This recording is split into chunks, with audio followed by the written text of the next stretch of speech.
Good morning. My name's Tracy Vegro. I'm the Executive Director of Strategy and Innovation here at the SRA. I want to welcome you to this virtual session, which is entitled, What Does Technology Mean for Compliance? It's an interesting session that we did live at our compliance conference in Birmingham last week. And how today's session is going to work is the panel from last week. I'm delighted to have agreed to rejoin and reconfigure so that we can answer some questions today over the virtual session that you'll submit. You can do this very quickly by just clicking on the link and submitting questions as we go. These will come into us, and after we've seen the clip of the session that we did last week, you can start taking questions. We'll have about half an hour, we hope, for your questions today. I want to thank the panel, Sarah Myers, who's joining us from the Information Commissioner's Office, Tony Randall from Shoesmiths, and Azim Rashid from LawTech 365. Because it's great that they did it once. It's brilliant they're doing it twice. And it's really, really helpful for us to be able to bring a panel together that covers so much ground. So the Information Commissioner's Office, we, the regulator, a tech firm, and a more traditional law firm that's using tech in new ways. So we hope that you've got some questions for us. You can submit them at any time during the session. But we're going to move now to show you the film. We hope this is going to stimulate discussion. And thank you again for joining us. Over to the film, which is going to run very shortly. Thank you. I'm Tracy Vegro, and I'm the Executive Director for Strategy and Innovation at the SRA. And I like to tell everybody I joined completely as lockdown kicked in. So I have found myself meeting some colleagues for the very first time face-to-face today. And so the experience of how we've adapted and used technology virtually was one that was very personal to me, particularly given, as I say, I joined at lockdown. But the session today is going to be about how technology can better enhance compliance and be an enabler, not be something that's another worry for compliance officers, but how are people supporting and using tech? What more should we, the SRA, be doing to enable some of that? Picking up on the questions that Paul and Anna just touched on at the opening session, how do you feel about the SRA and tech, and what expectations are of all of you who are paying for us as the regulator should be doing in the technology space? I'm going to do a bit of a poll later, I warn you now. How many people have used SRA Innovate as a service? Have you ever come to us and asked a question about technology or compliance? And what was that experience like? And would you come again? Would you recommend it? Should we be following what some of the other regulators do in terms of sandboxes and so on? Is that the expectation? Is that something for the future? What are the sort of burning questions, if you like, that you want to put to us today? I really couldn't be happy with the sort of panel we've put together. And I'm going to ask everybody on the panel to introduce themselves very briefly before we then get into the questions. I've got a huge batch of submitted questions, but equally at any time if you want to put your hand up, I'll kind of note where you are, and I'll make sure we do some breaks to take questions to make sure we're picking up on a dialogue that really is getting to the heart of things. As I say, the panel is esteemed because we tried to cover what's working from a professional, practical, in a firm basis. But we've also got Sarah Myers, who's joining us from the ICO, where she runs the innovation hub there. And Sarah and I were just saying as we started, a lot of the work we're doing on things like Regulators Pioneer Funds, we're looking at it very much from a tech perspective. My background is one where I've also worked in government on technology policy. I was a Department of Business civil servant for a long time, and latterly I was in the Financial Reporting Council doing innovation there in the financial reporting sector, also a regulated sector. So the experience of the panel, we've tried to pick up the regulatory and the real life, and I want to particularly introduce Azim Rashid, who's the Director of LawTech 365 Group, and a colleague from Shoesmiths, Tony Randall, who's a partner there, and really shouting a lead on what we should all be doing as a regulator, and pepping us up on the kind of questions that we might want to be dealing with. So we've got about 45 minutes. I say this on all the panels I chair, nothing's off bounds. Raise questions, you can do it through the app, or you can get in touch with us afterwards. But equally, anything we can do this morning to sort of do justice to questions, we'll try, and do make it bit interactive. I don't want people to just be in listen mode, but feel free to challenge us a little bit and we'll try and deal with things. And if we don't give you the full answer this morning, we'll certainly come back to you. So that's us. I just wanted to pass individually to each of the panellists to give a little bit of an intro about themselves. So I'm going to start with you, Sarah, if I may. Thank you very much, Tracy. Thank you for that introduction as well. And also thank you to everybody today for coming to hopefully hear what's going to be a really interesting panel.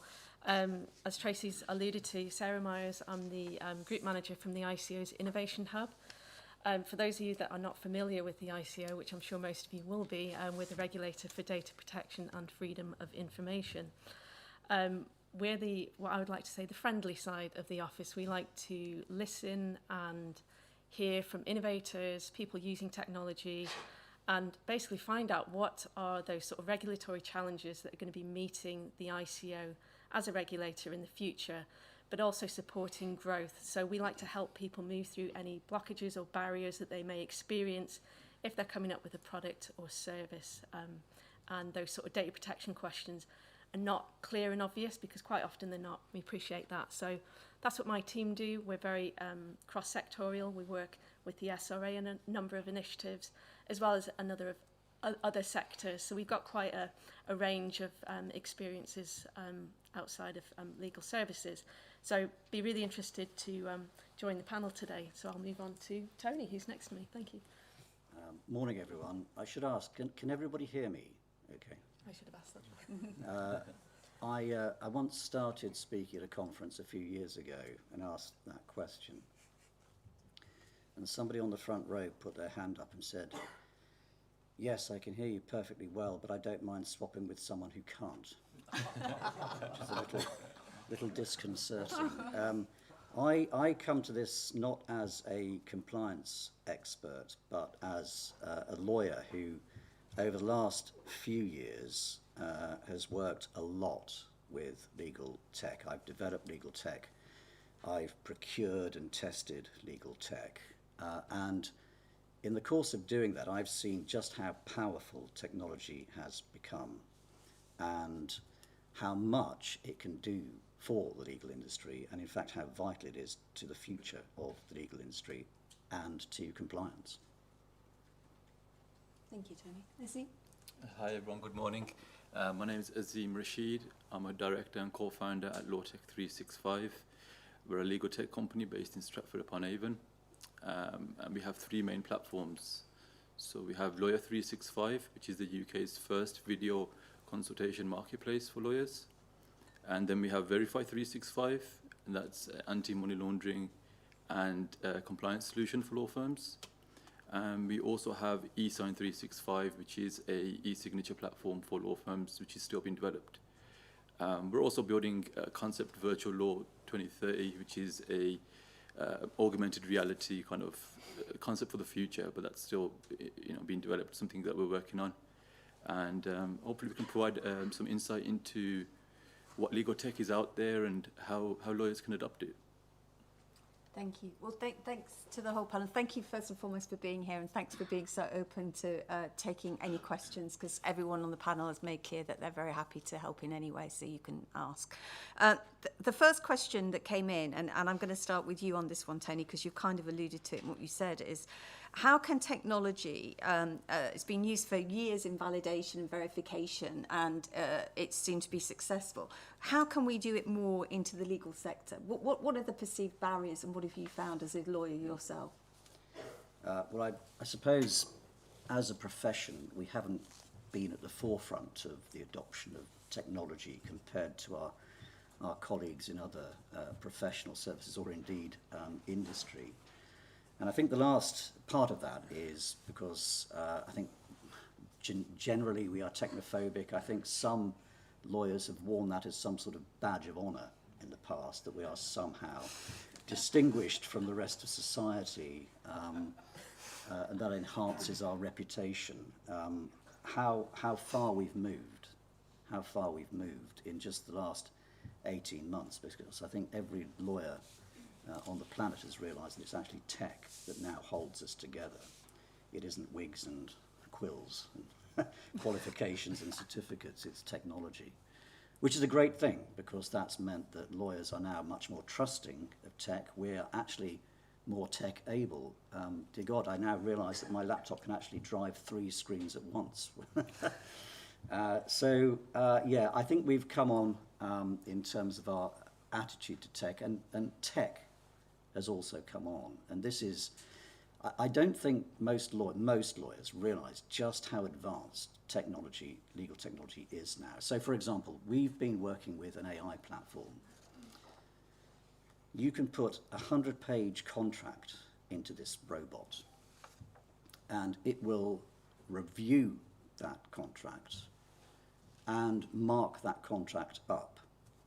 It'll do it in 2 minutes or less. It normally takes a human 4 hours. It will do it with 94% accuracy. Humans are typically, human lawyers, there was a study in the States, human associates experienced are roughly 86% accurate. It will do it way more consistently, because you can give the same contract to the same lawyer a year later and they'll mark it up differently. And it will do it at a fraction of the cost. Now, you asked me 10 years ago, how far are we off having a tool like that in the legal industry? And I said, well, come on, maybe 100 years, we'll never have it. It's here. It's here. We're using it. We're selling it to clients. One client described it as a magic trick.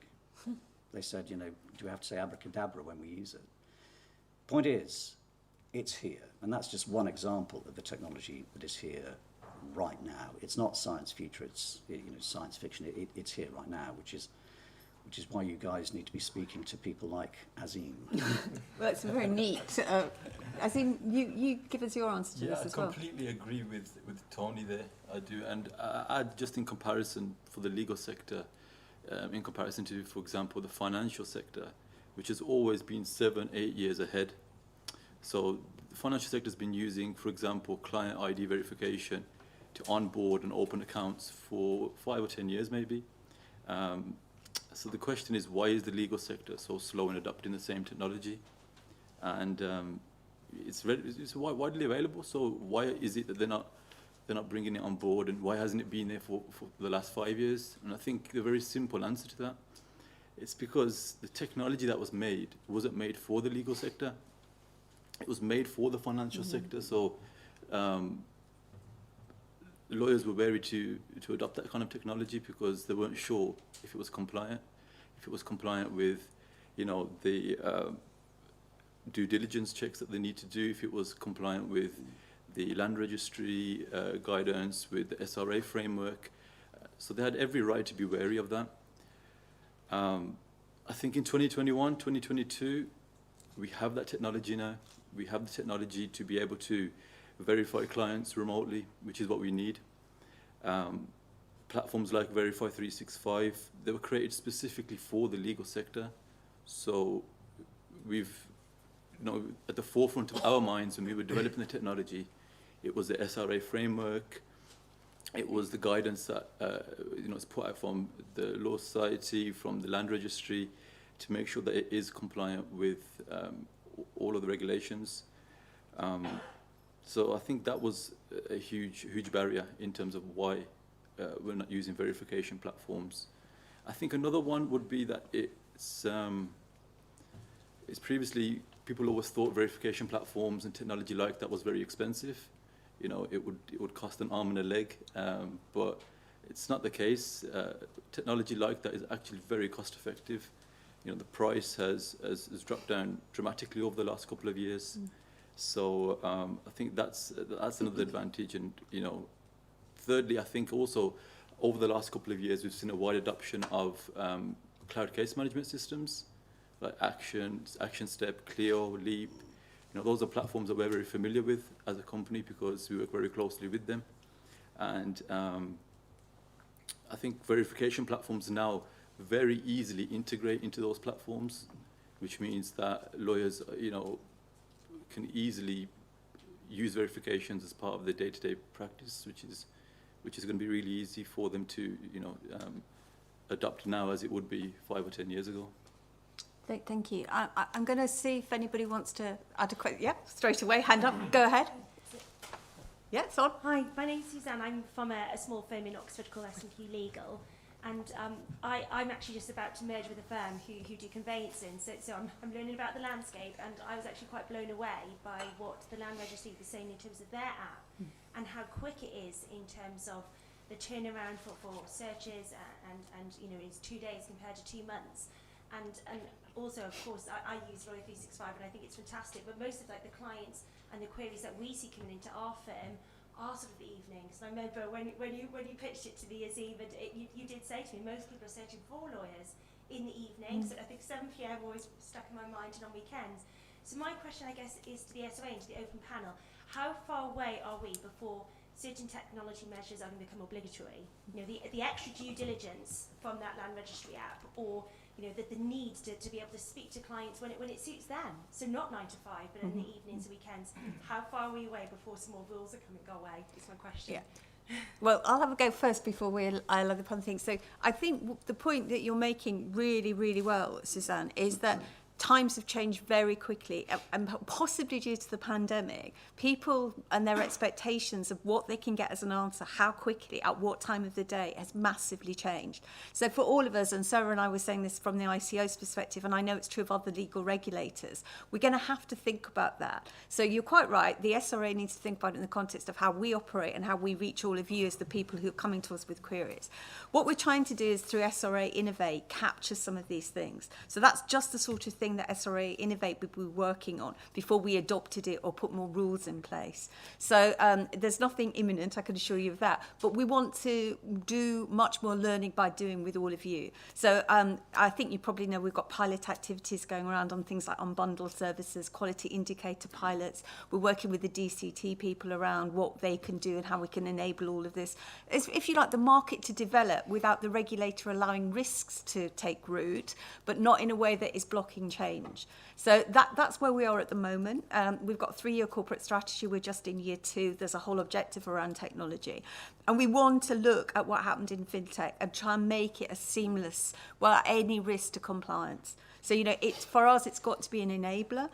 We don't think we know all the answers, and that's why we want to work in very different ways. And, you know, again, why it's so good to have people like Tony, who's a lawyer, not a tech expert as such, someone who's adapter, and people like Azim and the ICO. We've tried on this panel to cover off all the potential angles, if you like.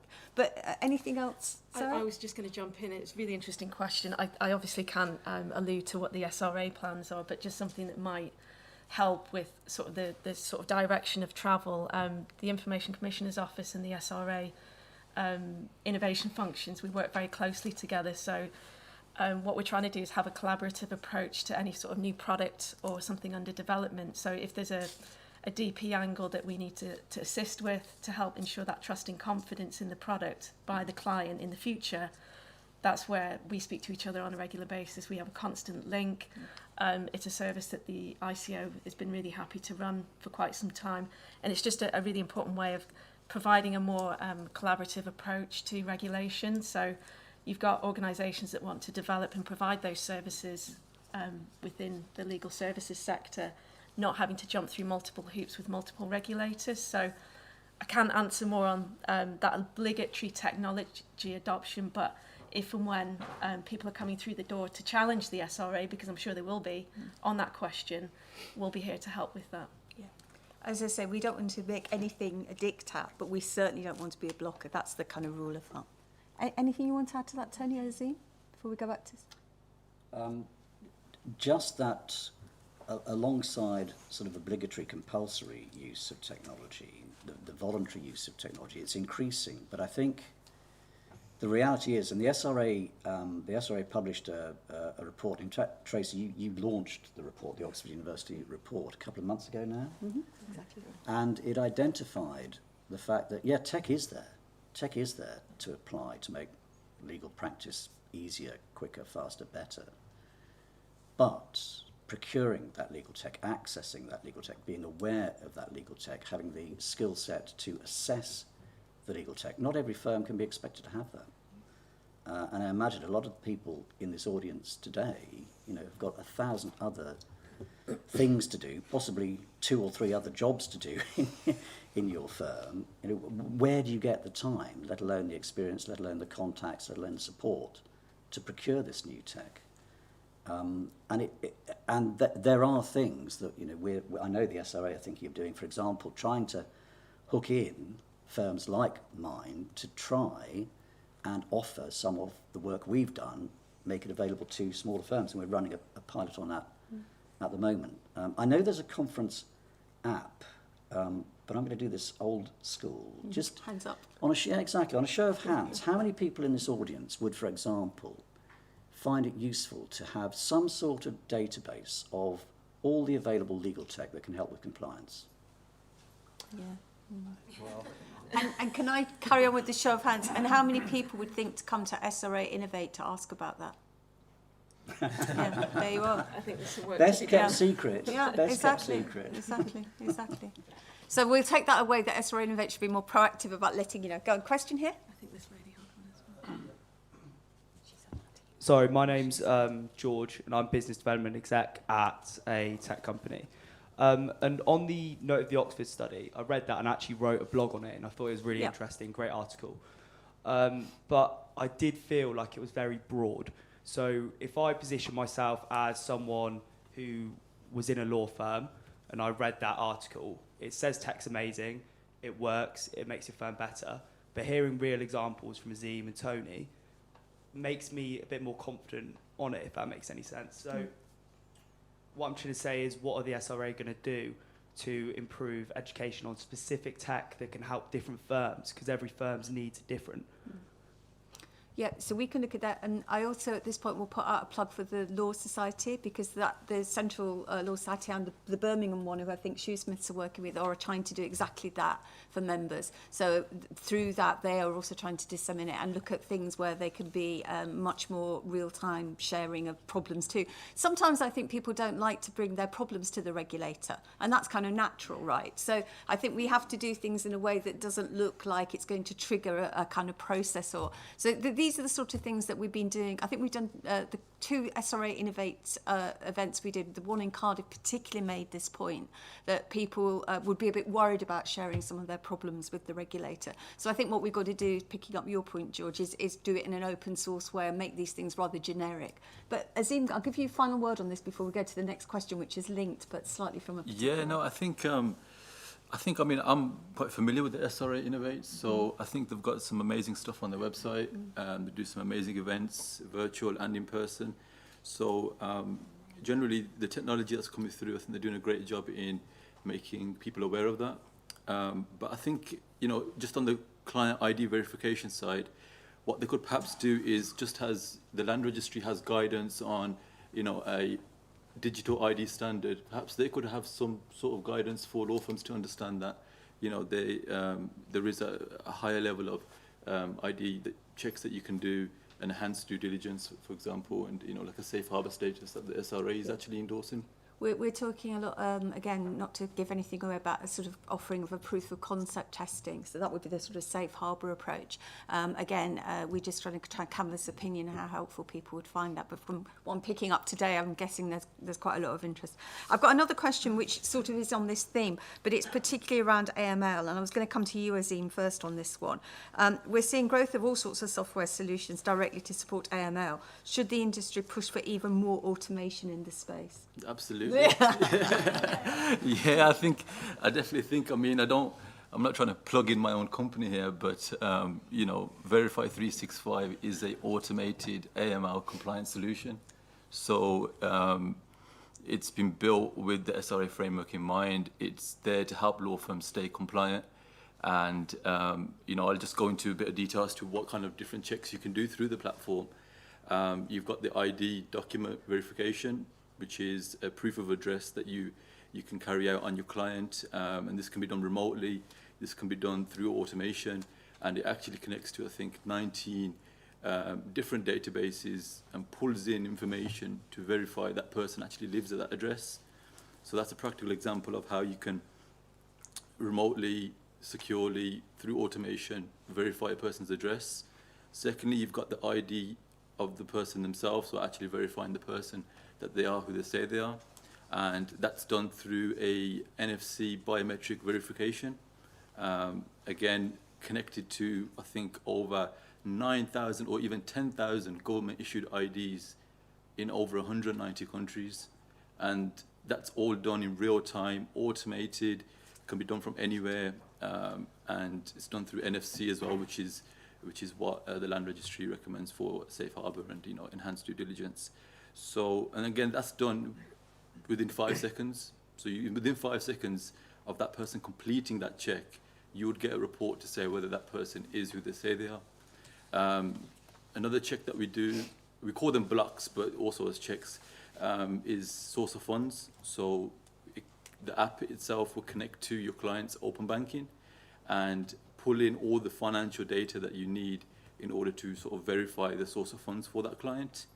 Again, that's done in real time, that's done instantly. I think it pulls back again within under 10 seconds. It'll pull all that information, analyze it using artificial intelligence, and then you'll get a report, very beautifully designed, nice, clean report, information to say that this is the source of funds of the client, and also PEPs and sanctions. So those are the 4 different things that you can do through the platform in real time. That's automated, and it's done, within under 10 seconds. So that's just an example of automation when it comes to AML compliance. And I think the problem in the past is that tech AML solutions or KYC solutions, they've not really had industry experience. So myself, I've worked in a law firm. I've seen the practical challenges that they have when it comes to KYC, and this was before the pandemic. Even before the pandemic, often what you would see is just documents left at reception, for example, copied, and it's sensitive data, but it's the real truth of what's happening out there. Remotely now, working remotely, through the pandemic, and even now, there's a lot of different challenges. I mean, me and Tony were speaking earlier about just getting rid of documents like contracts and ID documents. If they're printed and you're at home, how do you dispose of them? There's some practical challenges like that. So, I think automation is great. I think we need to push for more automation. And, it's fast, it's cost effective, it's secure, and the most important thing, it's compliant. You make it sound like more of a risk not to do automation, which is, I suppose.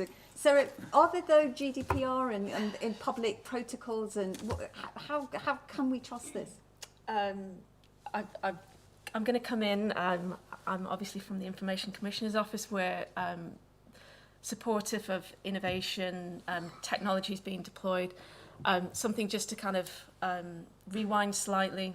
Azim's obviously outlined fantastic systems and processes that can speed up and provide some of that reassurance and control even over some of those processes. I think these systems can be deployed really well, and it goes back to the old saying, if you put something that's really good quality into a system, what you get out at the end is really good quality.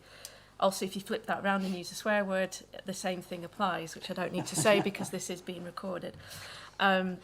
So really, algorithmic processing harnessed well, which obviously within the AML technologies can give fantastic benefits.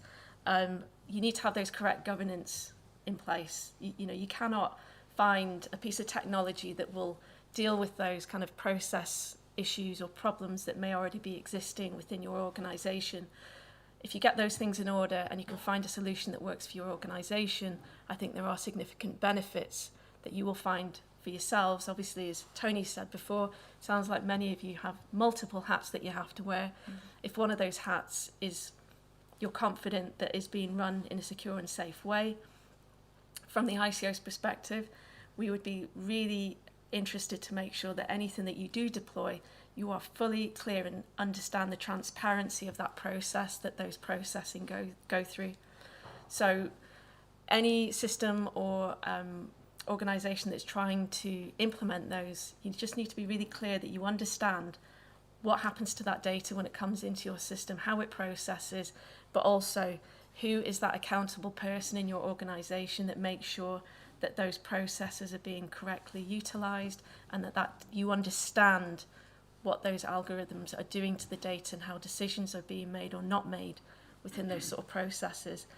It was really interesting coming in today. This is the first event I've actually been to in person since before COVID, and just walking around the sort of marketplace, the AML stand was probably the busiest stand. I don't know if anybody else here noticed that. I actually couldn't get in and speak to anybody from the SRA because they were so busy with so many people. So it's obviously a really hot topic.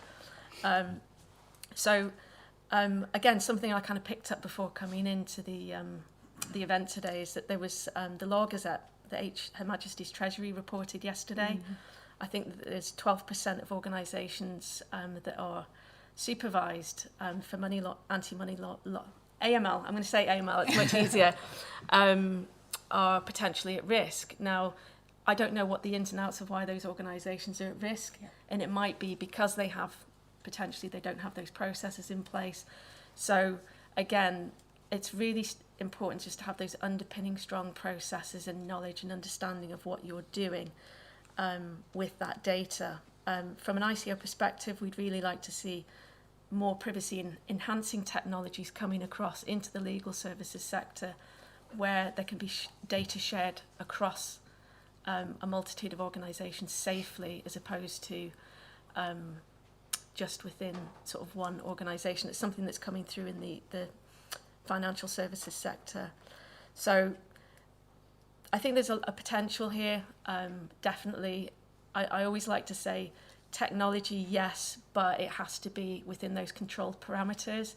And it's really important that you have that accountability and understanding and transparency when you deploy, because if you don't have that, how can you say to your clients, if they ask you questions about what's happening to their sort of personal data, it could be very sensitive, how will you be able to respond to those? If you can't answer that quite easily in simple language, then perhaps you need to look a little bit deeper into, well, what is that product actually giving you? But I do think there is potential to help with that managing of that risk within organisations. So I guess what I'm saying in a really long way round is yes, but within the right controls. Thanks everyone for the answers on that.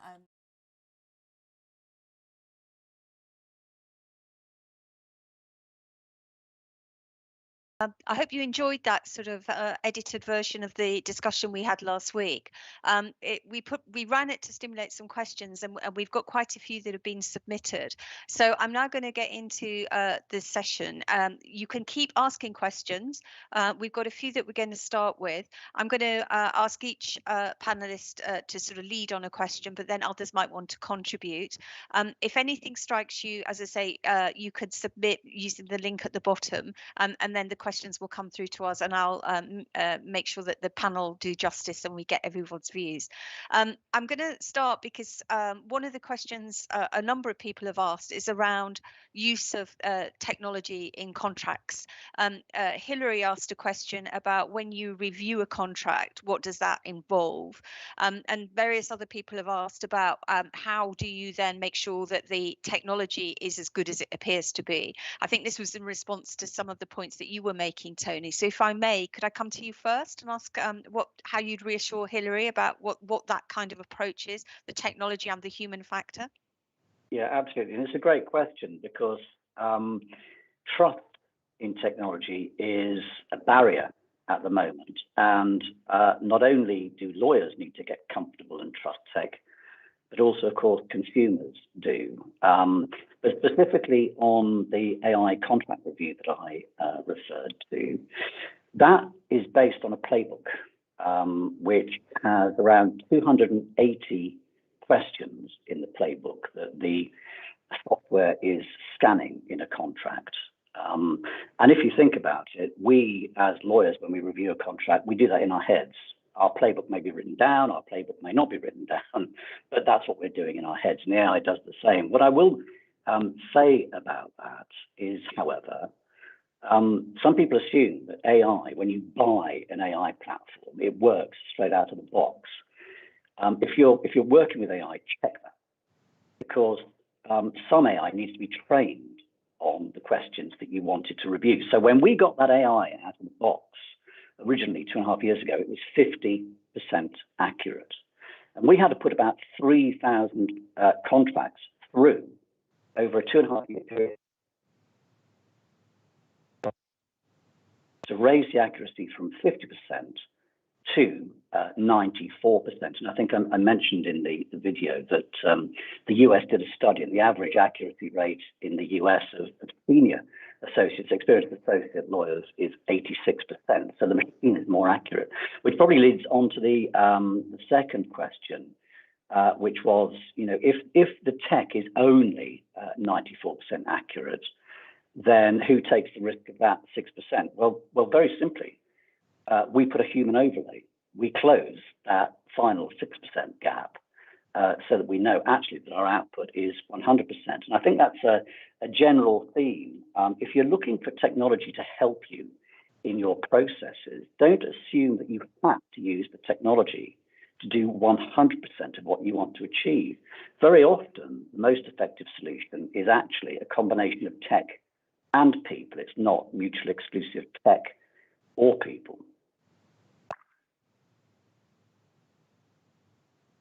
Thanks, Tony. I wonder, Sarah, have you got anything to add to that, just from the point of view about the data and what one should be checking and where the human factor comes in? Yeah, really helpful explanation there, Tony. I think understanding technology and the interplay with humans still undertaking that really important function. I think last week during the session, it's really important to understand the accountability in those processes, something I was quite strong about. Within any use of a AI system where there is a decision being made, perhaps slightly different in the contractual basis, but where there's a decision being made about an individual, the legislation, data protection law, does protect individuals, that a person has the right to have a decision reviewed if it's been made by a machine and AI. So it's just really important that there are sort of protections in place for that, but really understanding that the AI isn't going to do everything. It just speeds up and helps some of that processing and some of that really heavy work that Tony articulated right back in the beginning of the session when we were all together in Birmingham. And they really should be just used in tandem to get the best output. Thank you, Sarah. Sorry, Tracy, just another observation, because the question that talked about this sort of 6% gap in accuracy, again, I think I mentioned in the video, check with your insurers, because our insurers, for example, require any use of AI to have a human supervision, a human overlay to ensure the level of quality of the output. So, it's probably going to be the case that your insurer won't allow you just to use technology that's 94% accurate. They will require you to apply a human overlay on top of that. Thanks, Tony. Thanks for clarifying that. And all I'd add from an SRA perspective is, if anyone's getting any doubts or anything, you can always get in touch with us through SRA Innovate. This is exactly the kind of question that we're happy to help on, or brokering any advice or highlighting ICO material or BAYS or MOJ advice and help, as well as the SRA material. So to really keep these kind of queries coming, because we can often share what's been working well and what other people have done. I've got some more questions now, and I'm going to come to Azim, if I may. It's really, a lot of people are asking about, how do I know the tech will work? So we've got one question, Azim, which is around how well are client management systems really integrating? What about the costs? How do I avoid it being a disaster? Obviously, some people have been stung by not so good experiences, but what's your advice generally about how you get companies to know what they're buying and do it with an open mind? Any thoughts?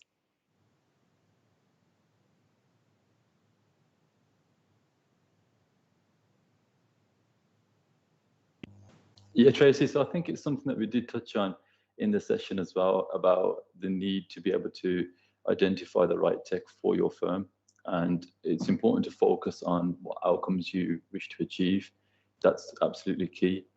And the way to do that is to look for a tech company that's providing solutions, not just for the short term, but also looking at a longer term in terms of partnering with that company. So I think the best way to do that is to see whether they do offer a trial or a demo where they would actually come in and show you how it works, and give you the opportunity to try it out. I think that's absolutely the best way to be able to sort of tackle it. It's really helpful, Azim. Thank you. And I've got a couple of follow-up questions that are in a similar vein. A lot of people are asking about the relative costs and how they know what they're getting for that money, and why someone is asking, are tech companies so reluctant to offer trials? Is that true? Is there a concept of try before you buy, or is that not happening? And would it be a good idea? I think a trial, there's very few tech companies out there now that won't offer you a trial, or at least give you a very comprehensive demo as to how the tech actually works. So it's definitely a case of try before you buy. And I think to be able to have a look at the different tech solutions and not just go with a provider that is perhaps working with your case management system, but look at something that's more suited to what you're actually aiming to achieve is really important. Thanks, Azim. I wonder, Tony, have you got anything to add on that? Yeah, absolutely. Completely agree with Azim. Never buy any tech, legal tech, without trying it first. And for a couple of reasons. First of all, to make sure that the solution is the right solution for you. But secondly, to make sure that the solution is intuitive, because it simply won't get used. Your people won't want to use it, even if it's fantastic tech, if it's not intuitive to use. And also, just to check that it actually does everything that the supplier says it does really well. Because every system has its strengths and its relative weaknesses. And it's only if you actually get into the weeds and try it in a live environment that you start to realize what it's good at doing and what maybe it's not so good at doing. So absolutely try before you buy. Thank you.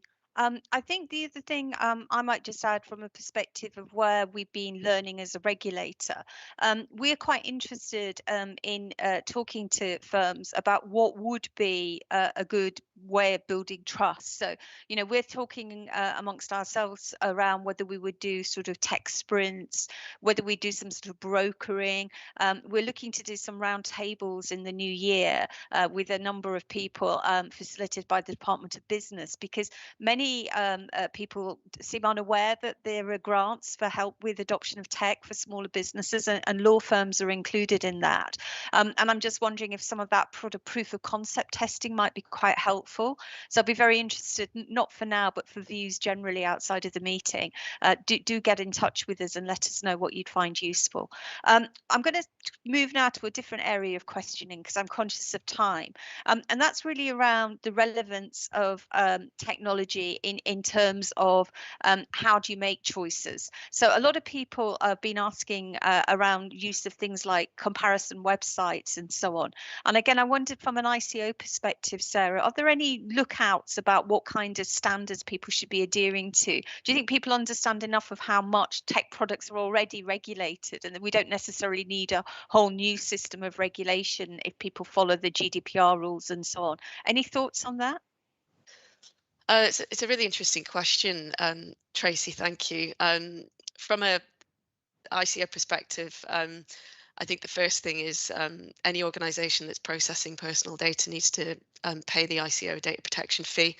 We have a website that has all of the fee payers listed. It's a really quick and simple way of checking your due diligence. Obviously, there's other sites, Companies House, etc. But if they are regulated by us, and even if they're not, they should still be adopting data protection law, UK GDPR, and following that. From a sort of innovation perspective, I think once you overlay multitudes of different regulation, it can, in some occasions, stifle innovation. So it is something that I know regulators do discuss across sectors, and it is a balancing act. Clearly, you want products to be compliant and to have that confidence, I guess, and to be able to trust that products are going to provide that confidence and trust. But I think it's just asking those basic questions. I know Tony and Azim touched on it in the session when we were together in Birmingham around there's no sort of silver bullet product that's going to answer all your questions. There's some really important process questions that you need to have in place before you overlay any kind of technological solution. So it won't answer those difficult questions that technology putting on top may make it even more complex. Thank you, Sarah. Tony, do you want to add anything, or Azim next? Tony? Well, just to add that, I mean, as Sarah said, no one size fits all, and you have to do your due diligence in the context of what uses are going to be put to. Is the data really going to appear on your internal systems, or is it going to go up into the cloud somewhere? But ISO 27001 certification is certainly something that we always look for in any supplier, and I think most suppliers too. The legal industry now are realizing they need 27001 if they're going to get customers. Azim, I don't know whether you agree. Yeah, absolutely, Tony. I think you've hit the nail on the head there. It's the bare minimum that I think people are looking for now when looking for legal tech. Thank you all. It's good to get your individual perspectives on that, because it's something that comes through an awful lot, and it's something I'm conscious of at the SRA, that we probably should just be reminding people all the time that tech isn't new in the world of professional services. It's been operating in audit, financial reporting, banking for a long time. So actually there is some comfort that standards are being met, and that there is regulation that's applicable. But we can always just I think just keep reminding people, and obviously I understand why the profession, what's got so much personal data and so much client information, would want to be cautious. That's really good for us to know as a regulator, but it's where tech can actually enable some of that to be done better, and making sure that people don't see just the risk. Everything's got a risk and benefits potentially. It's how you use things. I've got conscious of another one that I wanted people's views on, because it's a regulated sector of what we do, transparency, and how consumers can be confident that tech is being used properly. Do you think that accreditation also applies to building trust with consumers? Is there something we should have about an SRA badge on tech, or is that just seen as something that doesn't help? It's not necessary. Lots of people ask us about it, and I find myself not wanting to dodge something that people might find useful, but I'm not clear what a consumer would get from a sort of SRA badge on the tech. I don't know if you want to start on this one, Azim, given that you are out there providing tech solutions. Do you feel it's important to be endorsed in some way? Yeah, Tracy, it's an interesting question. I think it would make a huge difference, if I'm honest, because I think law firms tend to be wary of tech products because they're not sure whether they comply with the SRA framework and the rules and regulations. So it's important for the SRA to understand what the legal tech is actually doing. Does it meet the requirements? Is it helping law firms comply, or helping consumers get access to justice? And if so, then perhaps looking at a way in which they can endorse that product or have it listed on, for example, the SRA Innovate website, so that consumers have a point of reference, because often the only point of reference they have is either looking for client feedbacks or other law firms that have used it, or speaking directly with the company themselves. And I'm not sure if that's enough for people to have the confidence. So I think the SRA could do a great deal with that, perhaps like a clickable logo that they have on the law firm websites, to have something similar for tech products too. We certainly you can't sort of commercially endorse. That's not the role of a regulator, but certainly saying there were a set of standards that are adhered to with these products. That's something that we could talk about with possibly the British Standards Institute or the UK Accreditation Service, so that they would apply to products not just legal but across a number of different professional services. I think that's also an issue that we probably started to talk about with the Department for Business as the body that controls standards across professional services in the UK. Tony, is there anything you want to add to that, or Sarah? Sarah, go ahead. Yeah, it's a really interesting one, and just to highlight something, the ICO is the responsible organisation for trust in service provision under the EIDAS regulation. So organisations can become a trusted provider of a service. It's quite a lengthy process, but we have in the summer this year, there is a qualified trust provider for electronic signatures and electronic seals, so that we have gone through a process with an organisation to provide some reassurance to like the wider industry that organisation, those and that business has undertaken checks with the ICO that it is a trusted service provider. So that's something that we will be providing more in the future. This was the first one that we've gone through that process with. That information can be found on our website, so that could give some reassurance to organisations looking to source certain services. Tony, anything to add? Just an observation that I think particularly for smaller law firms looking to buy in tech, they haven't got the time or the experience or the contacts to go through the same sort of due diligence that bigger firms go through. And so any help, I think, that they can receive in terms of a sort of pre-qualification screening process for meeting certain minimum required levels of security, I think that would be a great advantage for them. And of course, as well as law firms being confident in tech, consumers have to be confident in the tech as well. And I think the Legal Services Board are currently undertaking some studies on consumer confidence in tech. And I think they're running a study initially on consumer attitude to increased use of technology in conveyancing. So it'll be really interesting to see what the outcome of that is. Thanks all. They were all very interesting answers. And I think what it shows for me is just how much activity is going on that maybe the SRA could in some ways kind of coordinate a bit more, or certainly use SRA innovators, as Azim suggested, to just put connections up to other bodies who are doing stuff in the space that would be helpful in terms of building that trust. I'm going to put you all on notice that we've got about 5 minutes to go. So I'm going to come to everybody at the end with the sort of last observations. But there's a particular question that's come up in, I think definitely falls to me. It's in relation to the SQE and why tech skills have not been put more explicitly in terms of the requirements for the SQE. And I think it's one of those things that at the moment we're still at the very first phase of doing the evaluation of what's going to happen with SQE. So certainly tech and use of tech and how formally it's embedded in the training is an interesting thing that we would be keeping under review anyway. But of course, nothing precludes people using tech in their day-to-day jobs. It's one of those things that tech should be an enabler first and foremost. It's not a substitute for being the training you will need to do as a solicitor and so on.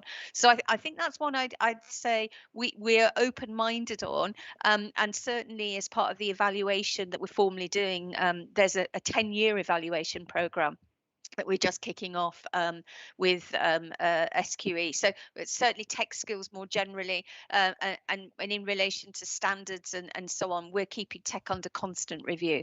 The other thing I was just going to add is we are looking at activities around law tech as it applies in international jurisdictions. So many people may not know, but we're leading a project under what's called the Agile Nations banner, and that's about where regulators this can work cross jurisdiction internationally to make sure that solutions work in a number of areas that follow English law. And I think that's about 26% of all markets follow English law. So potentially that's quite a powerful thing.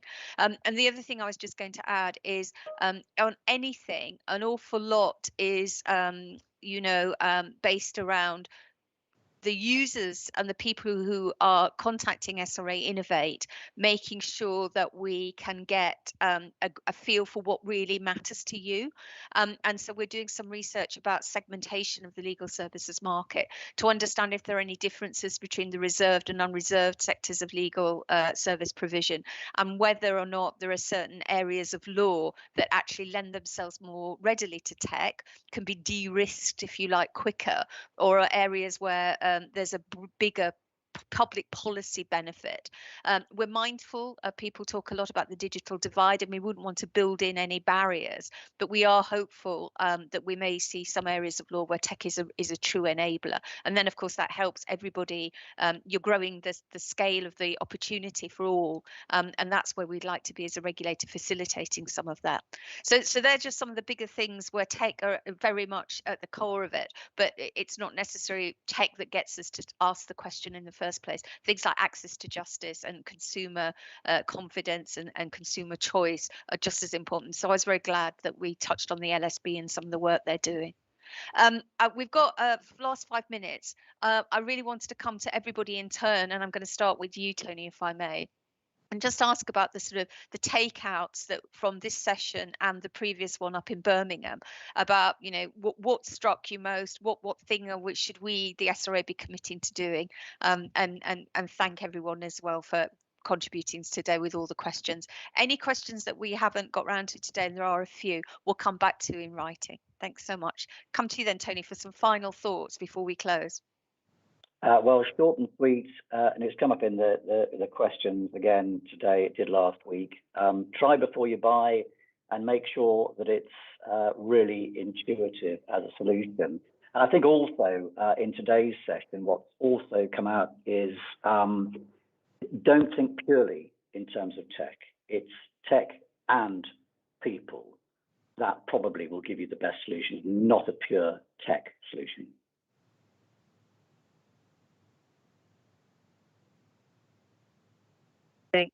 Tech and people, I think, is a big one for us to get right, because it's, again, potentially where the regulator can play quite an important role.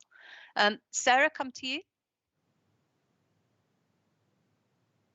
Thanks, Tracy. My takeaway is speak to the SRA Innovate team. They're a really fantastic group. I'm in regular contact with them.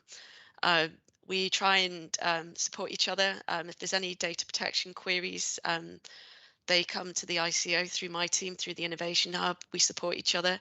We can give you a seamless, ideally a seamless response to any queries you might have. We do like to collaborate and work together as much as possible. So do use that team. I know Tracy said it, and they are really interested, and they're keen to hear what's going on and what technologies are being deployed. Similarly, the ICO would be really keen to hear how things are working and what issues may be cropping up.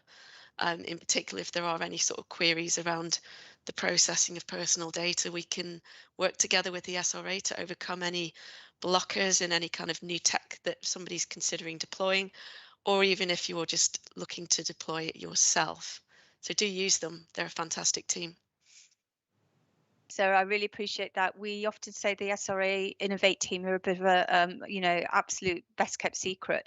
And I know it's a bit counterintuitive, perhaps, for people to think that you can come to the regulator and share your doubts about something and ask for advice. We're not only there to penalise people who've done something wrong, we are there, particularly around this aspect of adoption of new technology, to share best practice and to join up for people if we can. So I would encourage you, don't fear us at all.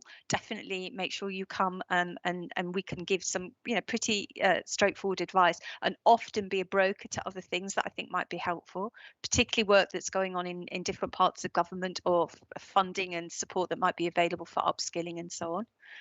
Azim, coming to you, and I'm going to ask because we had a question that was very specific for you, which was about the costs of using Verify 365. And again, this is not an opportunity for you to do a plug, but just relatively costs, roughly kind of some indicative figures. Is it a fortune or is it manageable costs? No, I mean, as amazing as the technology seems, it doesn't cost a fortune. It's, I think somebody was asking at the conference in Birmingham too, that is there a monthly cost? So it's actually cost nothing to set up and to integrate into your law firm.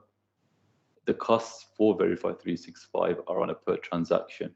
So for every check that you do, there's a fee for that, which depends on the level of check that you do. So it's very affordable in terms of it won't cost you so much to integrate, but it's on a per use basis. And I think that's my main takeaway, is that ask loads of questions. It's not as daunting as it may seem to integrate tech into your law firm. So ask loads of questions and try before you buy, just like Tony said. Thank you, and thanks for that, Azim, because we often do get asked an awful lot about cost, and people are worried that they subscribe to something initially and then the costs spiral. And so actually they don't understand how they're going to get the return on the investment. We did some research, Oxford University, we commissioned it, they conducted it, and they found that the sort of potential benefit and payback from investing in tech was something that really was a barrier, particularly for smaller law firms. So it's interesting to have that clarified. We're running, we've filled our time. My takeaway is it's really good to just talk and share. We're going to hope as a panel that we can keep this dialogue going. If you've got any other questions, as I say, we couldn't get around to everything, but we are absolutely out there trying to understand what the barriers are, where the law, the regulation, the data, all the different things come together in a way that we can just help decipher, if you like. That's my goal in the job I'm in as Strategy and Innovation Director at the SRA. And I don't think it will necessarily be easy, but I think we've got off to a really good start, and we're having quite a good dialogue now, and we just want to continue that. So thank you massively again to our panel. I mean, 2 sessions, what can I say? It's been amazing. Thank you so much to Sarah, to Tony, and to Azim. I want to thank everyone who's tuned in today, and for people who are still asking questions and giving their time so freely to help us at the SRA as we navigate some of this. I can't believe how many people have helped with pilot activities that we're doing. We just launched the one on unbundling, and we had quality indicators. That's just been great. And learning by doing and sharing all of that real time is, I think, what we're about on this. So thank you very much indeed. Thank you. And finally, just to say, if you would like to, you can certainly submit feedback. We'd be delighted to have it. And there's a form for doing that you can click on. So thank you again. And we hope we do hear from you and we continue this dialogue. Many thanks.